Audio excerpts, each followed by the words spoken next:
You found a supplier on Alibaba. Price looks good. They reply fast. Sample was they sent. You are about to pay. Wait. Every year, European importers send money to factories that don't even exist. Today, I'm gonna tell you 4 steps that you need to check before you send a single euro to any Chinese supplier. The first step, which most people skip this completely, is a number. Every legal registered company in China has an 18-digit unified social credit code. You take that number, go to this website, and you look up 3 things. Number 1, does the company name on the code match exactly what your supplier told you? Number 2, when was the company registered?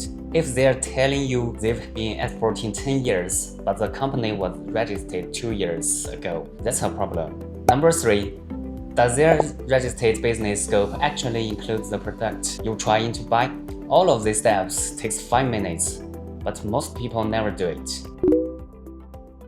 If you found your supplier on Alibaba, there are a few things worth checking. Gold supplier status and how many years they've had it. Longer is generally better, but this can be purchased. So don't rely on it alone. Step 2. Read the negative reviews.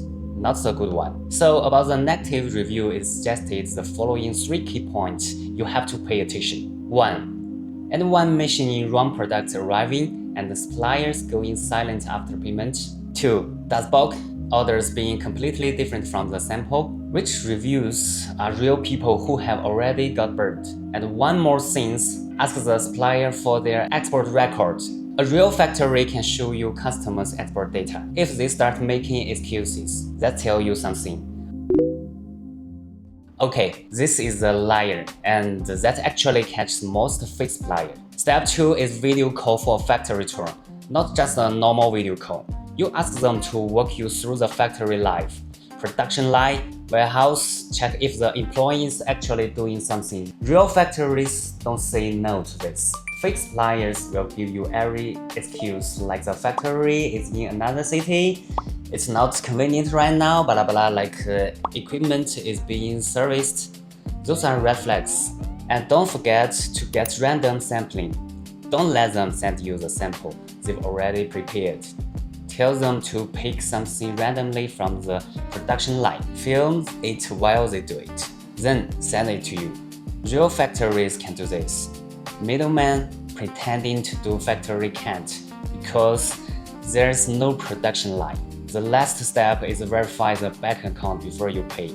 The account name needs to match the company name on your contract exactly.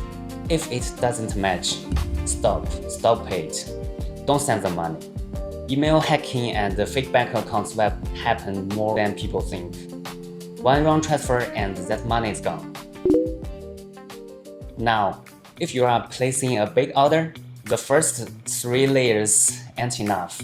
Remember 2 more things. First, get someone to physically visit the factory. You are in Europe.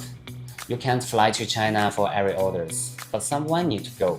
Check the actual factory size, the equipment, the number of employees, and the quality control process. And they should take photos and video for everything and give you a proper written report before you transfer any significant amount of money. This is something we do for every order we handled, and our clients get a full factory verification report before anything moves. Second, try to contact the supplier's existing customers directly. Ask the suppliers for 2 or 3 references who does business they're currently working with. Then contact those business by yourself and ask them what the experience has actually been like. A supplier who's confident in their reputation will give you this without hesitation.